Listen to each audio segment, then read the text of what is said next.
Good morning, students. Till now, we have studied that Ishwaran was praising himself again and again. First story में भी उसने अपने आप को बहुत praise किया. In the second story also, he praised himself only. He proved that he was very brave and he was very confident in front of the elephant. Now he is continuing the story. अभी वो story ख़त्म नहीं हुई है. Actually this is not the story बेटा, this is the way of telling the story being told to you. जैसे Ishwaran story सुनाया करता था, that is the way of story. Here it is told to you in his story form. Okay, so अभी like हम लोग ने जो last class में वो पढ़ा था, दैट इज़ द पॉइंट कि the beast looked stunned for a moment, then it shivered from head to foot and collapsed. That means जब ईश्वरन नीचे आया अपनी स्टिक को लेकर, तो वहाँ पे उसने अपना फुट आगे बढ़ाया, फिर एलिफेंट ने अपना फुट आगे बढ़ाया, एंड देन दिस प्रोसेस में एलिफेंट ईश्वरन को देखकर शिवर करने लगा, यानी कि शेक करने लगा, और कोलैप्स कर गया, यानी कि गिर गया. तो ये चीज़ उसने बताई है. अब then at this point, now moving forward in the story, at this point Ishwaran would leave the story unfinished and get up mumbling, "I will be back after lighting the gas and warming up the dinner." Mahendra, who had been listening with rapt attention, would be left hanging. When he returned, Ishwaran would not pick up the thread of the story right away. Mahendra would have to remind him that conclusion was pending. Like, देखो यहाँ पे this is a sense which is being talked over here. If we are telling the story, if I am telling any story and someone is listening very carefully, और मैं उस story को complete न करके उसका कंक्लूजन पार्ट आधा छोड़ के चली जाऊँ, तो what will happen is कि the curiosity of knowing the story will increase time by time. मतलब from one point to another point, from 1 minute to another minute, then to another hour, जो आपकी सुनने की क्यूरियोसिटी होगी कि ending क्या हुई, what happens in the end. Like for example, I will give the example of the movie Bahubali. Bahubali movie first part came in the very beginning, and at the very curious point it was left and it was incomplete. So the whole Bahubali movie lovers were just trying for the next, just waiting for the next movie. They were just waiting for the next series to come out, and this was the main punch point of the producer, that is the director. जो आपके director या producer होते हैं story के, उनका यही तो main पंच point है कि आप उस क्यूरियोसिटी में मेंटेन रहें हमेशा, आप उसको हमेशा वेट करते रहें कि स्टोरी कब ख़त्म होगी. अगर स्टोरी कंटिन्यू सुनाते गए and it has ended, then what will happen is कि at the point the story get ends, तो वहाँ पे curiosity level gets end, curiosity level also ends. तो यहाँ पे क्यूरियोसिटी लेवल को मेंटेन करने के लिए, just to maintain the curiosity level, what Ishwaran had done, Ishwaran जिस पॉइंट पे उसने ये बोला कि मेरे आते ही elephant was shivered and he collapsed, वहाँ गिर गया एलिफेंट, उसने उसी पॉइंट पे स्टोरी को वो छोड़ के उठ गया. He left out the story at the same point and then he moved away. What he has said to Mahendra is कि मैं अभी आता हूँ, I will light up the gas and warm up the dinner and then I'll come back and just continue with the story. अब Mahendra is just जैसे we were waiting for the Bahubali second movie to come, and we were curiously waiting for that movie. तो यहाँ पे भी that Mahendra is curiously waiting for the ending of the story. वो अभी भी wait कर रहा कि ईश्वरन कब उसकी एंडिंग बताएगा, क्या हुआ उसके बाद में, what happened, what not happened and all these things. तो ये सारी चीज़ें ईश्वरन एकदम क्यूरियस पॉइंट पे मूवी को, यानी कि स्टोरी को लीव करके, and then he left out and then he moved away. So when he third line of the paragraph, when he returned, Ishwaran would not pick up the thread of the story right away. जब Eswaran return भी करता था अपनी story पे, तो वो तुरंत ही अपनी स्टोरी को स्टार्ट नहीं कर देता था. महेंद्र को उसे याद दिलाना पड़ता था कि अच्छा तुम्हारी स्टोरी में भी कंक्लूजन पार्ट पेंडिंग है, अभी तुम्हें अपनी स्टोरी सुनानी है, तब जाके ईश्वरन उनको सुनाना शुरू करता था। ये ईश्वरन के चेक करने का तरीका भी है कि whether Mahendra is listening the story curiously और not, whether Mahendra is interested in the story और नॉट। तो वी फाइंड दैट कि Mahendra is seriously interested in the story. That means कि जब ईश्वरन भूल भी गया है तब भी Mahendra is remembering that point कि I have to listen the complete story. उसको पता है कि नहीं अभी स्टोरी कंप्लीट नहीं हुई, मुझे कंप्लीट पेंडिंग उसका कंक्लूजन पार्ट मुझे सुनना है। तो ईश्वरन वुड कंटिन्यू लाइक कि अच्छा I will continue with the ending part. He says that well, a veterinary doctor was summoned to revive the animal. Ishwaran was shrugged casually. 2 days later, it was led away by its manhounds to the jungle. Now, the next line, well, how do you manage it, Ishwaran? How did you bring down the beast? It has something to do with the Japanese art, I think, sir. Karate or Jiu-Jitsu, it is called. I had read all about it somewhere. It temporarily paralyzes the nervous system, you see. Now, अब जैसे ही ईश्वरन ने अपनी story continue करनी शुरू की तो उसने बोला कि सर उसके बाद क्या हुआ कि एक वेटनरी डॉक्टर आया, वो he was called, veterinary doctor was called and then he then he took that animal, that is the elephant, and the elephant was cured. And later on, 2 days later, what happened is कि manhounds came and took that elephant to the jungle. तो बहुत simple ending उसने कर दी। The story is all imaginative. आपको दिख रहा होगा कि स्टोरी तो पूरी इमेजिनेटिव है, स्टोरी में कुछ है ही नहीं, but it's all about the way of telling of the Eswaran, how Eswaran is telling, how Eswaran is creating the story so very interesting and so very that is emphasizing, we can say the word. तो यहाँ पे ईश्वरन की importance आपको बताई जा रही है, story की इंपॉर्टेंस नहीं बेटा। I am again and again saying story is not important, Eswaran is important. तो ईश्वरन बहुत सिंपल सी एंडिंग के कारण उसने, क्योंकि एंडिंग तो कुछ थी ही नहीं, एंडिंग वॉज नथिंग लाइक, तो उसने एंडिंग बहुत ही सिंपल तरीके से कर दी। उसने कहा कि a veterinary doctor was called to revive the animal and Ishwaran would shrug casually, and 2 days later it was led away by its manhound to the jungle.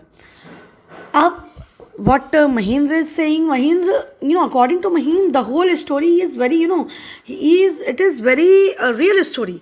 उसको ये पता ही नहीं है कि स्टोरी रियल नहीं है, उसको लग रहा है कि सब स्टोरी रियल है।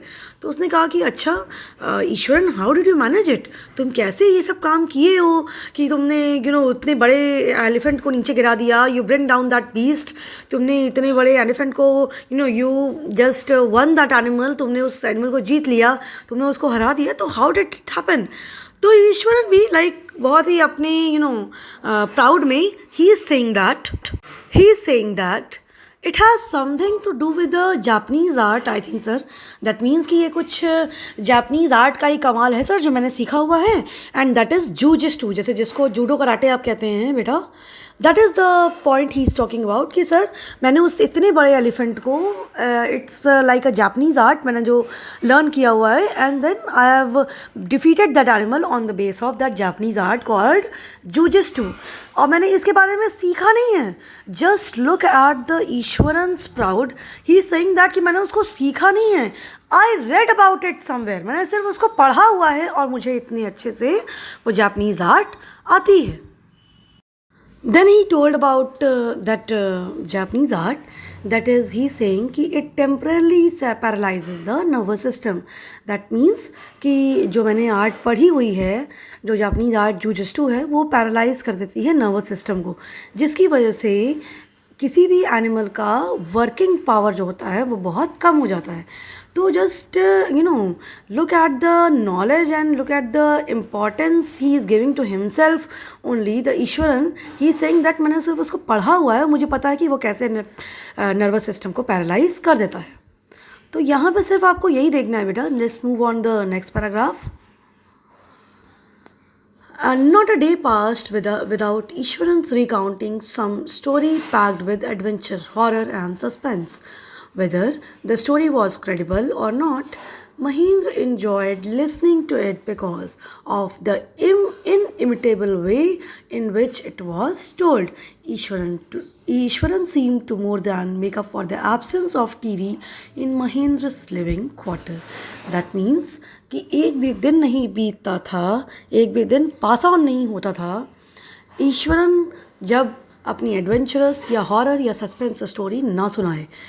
महेंद्र का एक भी दिन बिना ईश्वरन की स्टोरी सुने नहीं गुजरता था. स्टोरी चाहे क्रेडिबल हो या नहीं, like in the previous two stories you must have seen बेटा कि the story is not having a single point of content. Story में कोई कंटेंट ही नहीं है, ये एकदम इमेजिनेटिव स्टोरी है.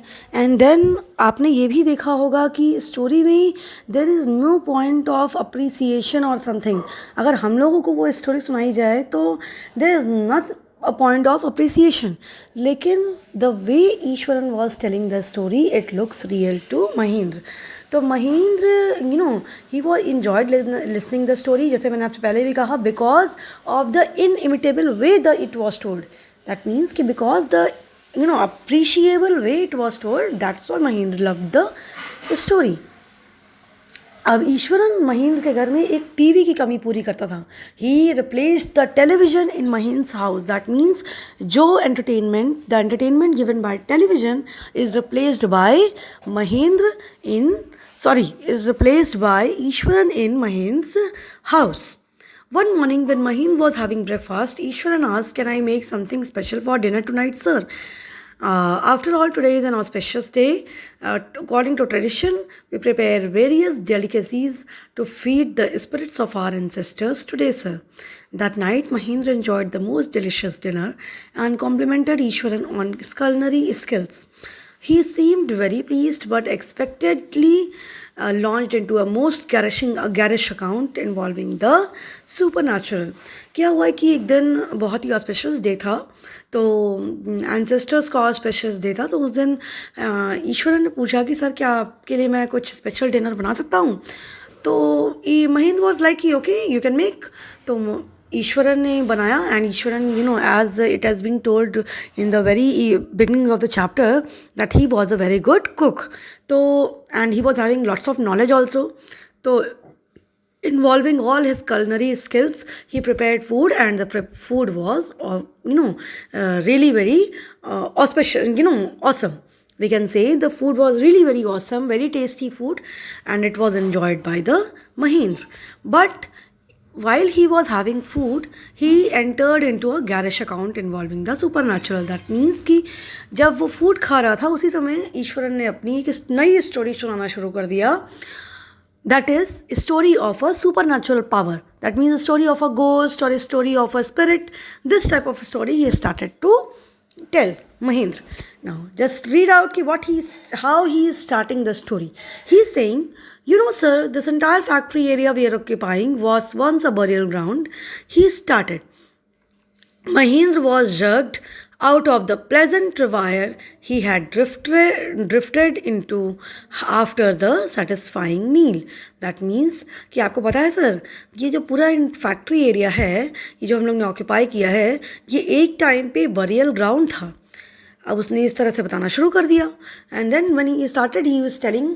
तो जैसे ही उसने कहा कि सर जो मतलब जिस एरिया में हम रह रहे हैं, जो ये हमने पूरा ऑक्यूपाई किया हुआ है, वो एक टाइम पे बरियल ग्राउंड था. इसी में महेंद्र जो है बिल्कुल जर्क कर गया. मतलब बिल्कुल झटका उसको लग गया कि अरे हम लोग क्या ऐसे ग्राउंड पे रहते हैं जहाँ पे एक बरियल ग्राउंड एक टाइम पे हुआ करता था.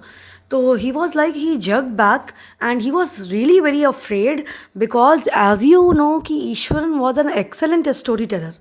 ईश्वरन की जो स्टोरी टेलिंग कैपेसिटी थी वो एक्सेलेंट थी बेटा. तो Eswaran can confuse anyone. He can make up the mind of anyone. He can disturb anyone. तो इस तरीके से ही वॉज रियली कन्फ्यूज्ड. और उसको लगा कि क्या हम लोग किसी ऐसे पॉइंट पे रहते हैं जहाँ पे पहले एक बरियल ग्राउंड हुआ करता था. तो इस वजह से he was really very afraid. Now moving on to the next paragraph. I knew on the very first day itself when I saw a human skull lying on the path. Even now I come across a number of skulls and bones. Eswaran continued. Eswaran ने कहा कि sir मैं तो पहले ही दिन जान गया था जब मैंने यहाँ पे देखा था कि एक ह्यूमन का स्कल गिरा हुआ है. That means I found that human skull is lying on the ground and the path. तो human skull can only be laid over there where the burial grounds are. Initially the ground were burial ground. तो ऐसे ही किसी point पे ये human sculls गिरे रहते हैं. तो मुझे पहले ही दिन पता चल गया था और मैंने आज तक बहुत सारे इस नंबर ऑफ स्कल्स मैंने रास्ते में गिरे हुए देखे हैं. तो मतलब मुझे तो पता ही चल गया था पहले दिन कि ये एक बरियल ग्राउंड है and I was very confident about it. Now moving to the next paragraph. अब उसने फिर नरेट करना आगे भी शुरू किया कि सर मैंने यहाँ पे बहुत सारे टाइम पे गोस्ट भी देखे हैं. He went on to narrate how he sometimes saw ghost at night. I am not easily frightened by these things sir. I am a brave fellow but one horrible ghost of women which appears off and on at midnight during the full moon. It's an ugly creature with matted hair and shriveled face, like a skeleton holding a fetus in its arm. Mahendra shivered at this description and interrupted rather sharply. You are crazy, Ishwaran. There is no such thing as ghosts or spirits. It is all a figment of your imagination. Get your digestive system examined and maybe your head as well. You are talking nonsense. तो ईश्वरन ने बताया. Eswaran said कि sir मैंने कई बार यहाँ पे ghost भी देखे हैं at night time and I am not easily frightened. I am not easily afraid by all these ghost and all these things, all these rubbish things. But there is one ghost which frightens me also. एक ghost है जो कि मुझे भी डरा देती है. वैसे तो मैं डरता नहीं हूँ लेकिन मुझे भी डरा देती है. वो एक लेडी गोस्ट है, एक फीमेल गोस्ट है एंड इट्स एन अगली क्रिएचर. उसके मैटेड हेयर्स हैं, श्रिवर्ड फेस है, स्केलेटन उसके हाथ में रहता है, फोइटस उसके आर्म्स में रहता है. तो ये सारी चीज़ें हैं एंड उससे मुझे बहुत डर लगती है. वैसे तो मैं डरता नहीं हूँ बट मुझे सिर्फ उससे बहुत डर लगती है.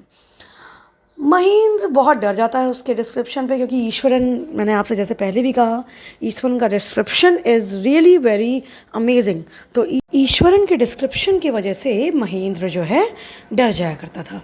Now Mahendra shivered at the description of Eswaran and then he started उसको डांटना उसने शुरू कर दिया कि तुम ये कैसी बातें कर रहे हो and you are interrupted rather sharply and then this is your imagination, this is your figment and these are not the things. ये कोई डाइजेस्ट करने वाली चीज़ नहीं होती है. एंड देन कि गोस्ट वोस्ट कुछ होते ही नहीं हैं. These all are the rubbish things you are talking about and everything like that. तो कहीं ना कहीं उसने ये सारी चीज़ें नॉनसेंस बात करनी शुरू कर दी और महेंद्र एकदम से ईश्वरन को डांट के वहाँ से उठ गया.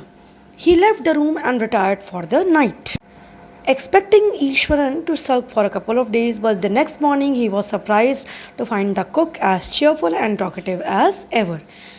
उसने क्या किया, वो उसको डांट के वहाँ से चला गया.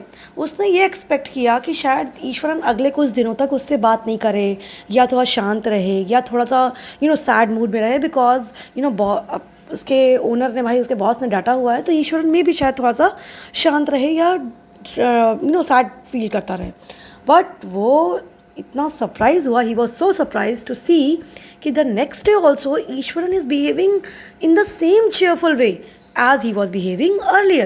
तो ईश्वरन की cheerfulness में कोई कमी नहीं थी. It was not, Eswaran was just like कि ईश्वरन अभी भी वैसा ही cheerful था, अभी भी वैसा ही he was very active और उसको कोई अभी कमी नहीं थी उसके cheerfulness में या किसी भी चीज़ में. तो Eswaran was as talkative as ever. Till now beta, I have taught you this much. The rest of the part will be continued in the next class. Thank you class.